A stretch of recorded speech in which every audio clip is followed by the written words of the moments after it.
Scab aggregation after hair transplant. What is it? So when you get a hair transplant, your little wounds that we make to put the grafts in, they tend to secrete some fluid that may become dry, and they form scabs. Those scabs are perfectly normal the first few days after procedure.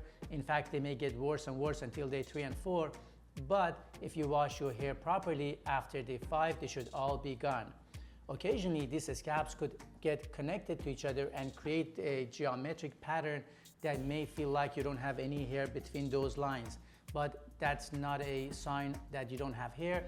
Just it's a fact that you have to get rid of the scabs.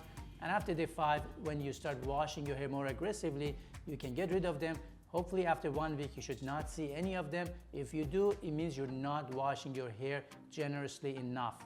So keep washing your hair, keep shampoo on the scalp more for a longer period of time, and then the scabs should be all gone after the first 6 or 7 days.